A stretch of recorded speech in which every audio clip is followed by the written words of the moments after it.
Hey guys, so I am making keto ravioli. You're gonna need provolone cheese. However many slices you get is how many raviolis that you're looking to make. So if you want 20 raviolis, make sure to get 20 slices of provolone cheese. I'm getting Boar's Head. It's the best and tastiest brand around. You're gonna need ricotta cheese, cream cheese, a spaghetti sauce. Yo Mama's is the best for us that I have found. It's even a little bit better, just a tad better than Rayo's if you're on keto. You're gonna need garlic, Italian, black pepper, and onion seasoning. You need a cheese. Most people use mozzarella, but I'm gonna be using whatever was in my fridge.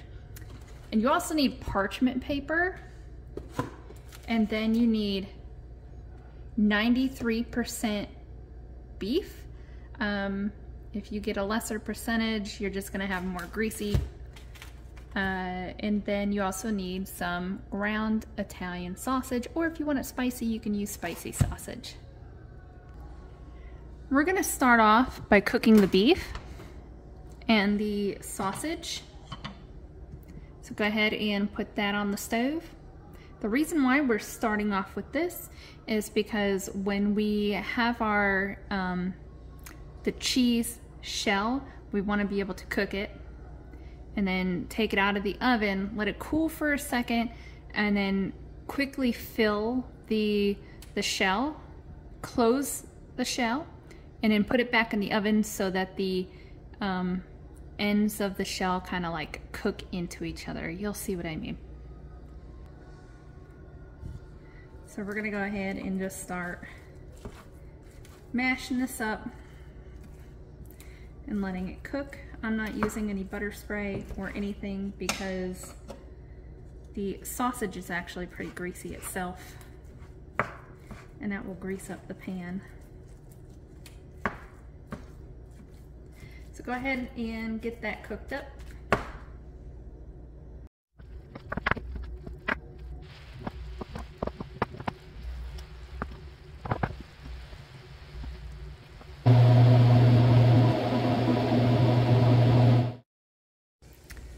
Once it's all cooked, go ahead and drain the grease. And then you're gonna take your cream cheese and throw some in there. I'm gonna be using like half a block.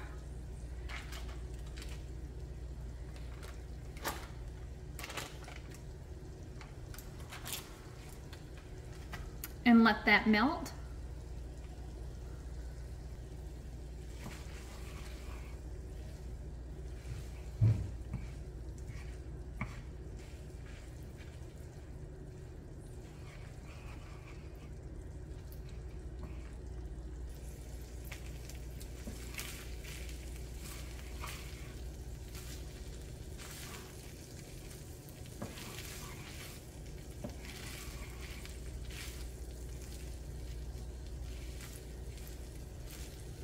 Make sure to mix it so it gets all over the meat.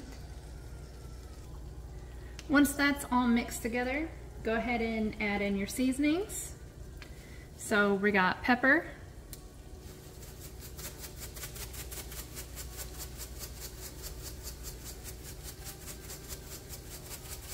that's probably about a teaspoon. Then some onion powder.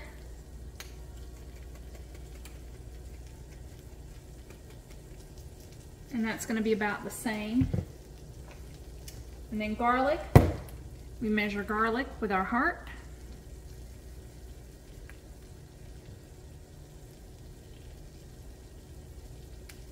So I'd probably put like a tablespoon of that in there. And then your Italian seasoning. Probably going to do about a tablespoon of that. And mix it up.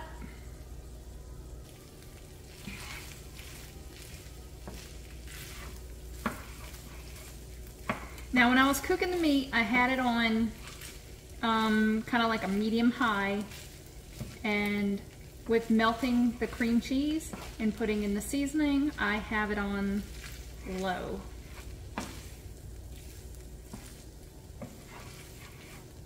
Oh my God, that smells really good.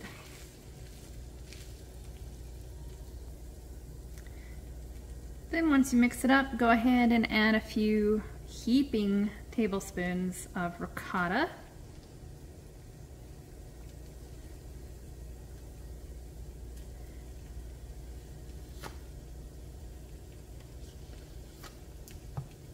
And mix that up. If you feel like it's not enough, you can add in another tablespoon. And if you don't like ricotta, you can also use sour cream instead. You want to make sure it's all nice and white.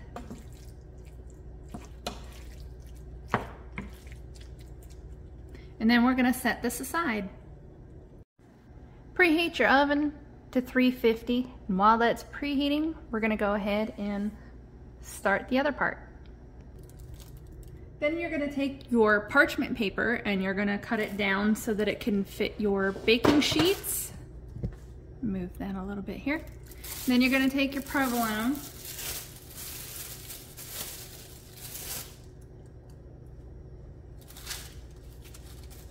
and you're just going to lay them out.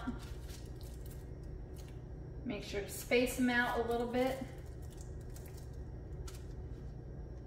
You know, I wonder if there's a way I could fit a little bit more.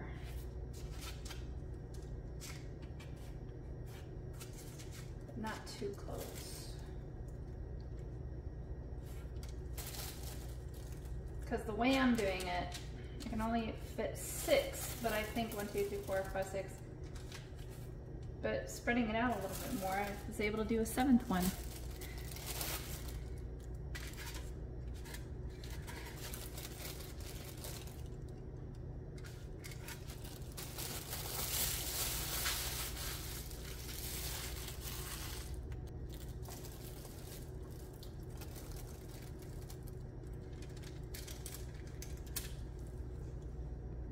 So I was able to fit 14 on these 2 racks, but that's totally fine if you want to make more, which is what I'm going to do after. It doesn't take long for these to bake, so you can just do a couple of batches if needed. Once your oven is preheated, pop them in the oven. Now they're only going to be in here for maybe about 5 minutes.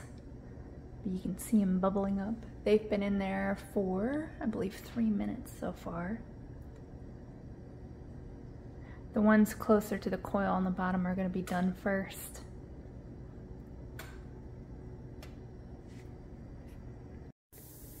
Once the edges start to brown a little bit, take them out. These ones, I actually took them out in 6 minutes. So we're going to let these cool for maybe about 5 minutes. You're going to take yourself a spatula, or well, a flipper, and you're just going to slowly lift it.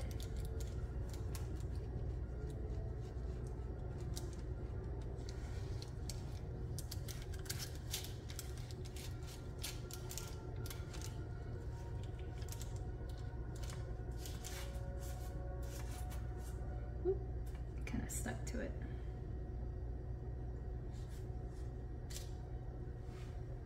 And do that with the rest. Once you've loosened them all off of the parchment paper, you're going to take like a tablespoon and kind of your mixture, your insides, kind of put it in the center with a couple little pieces of cheese. Maybe a tablespoon is just a bit too much. We will see.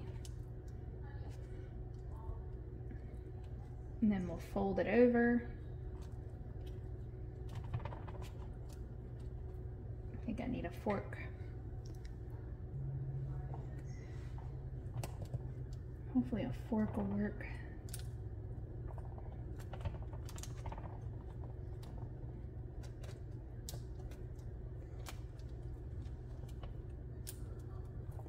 But do this with all of them.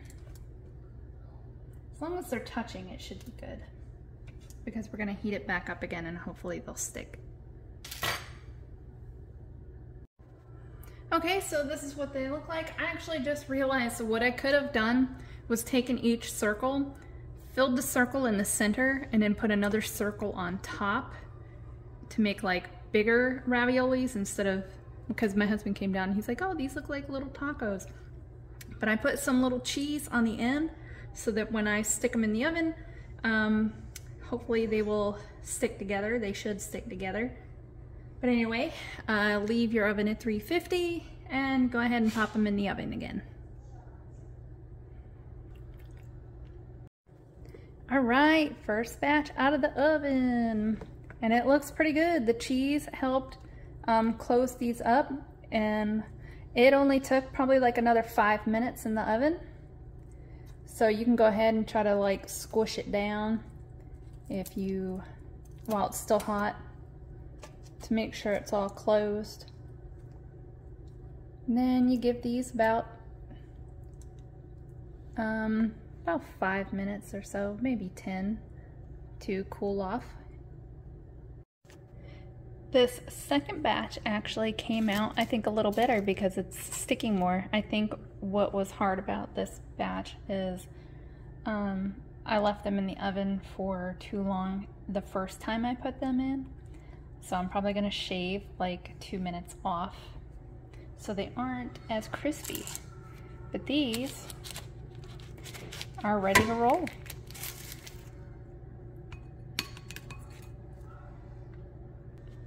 I threw a crispy one in there.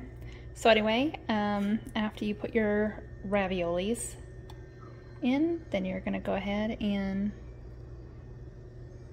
take some spaghetti sauce,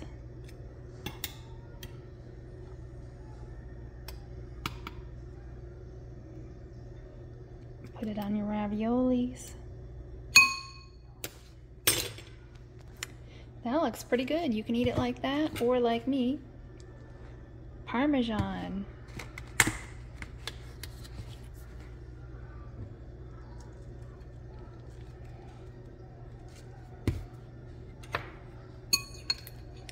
All set. Hope you enjoy.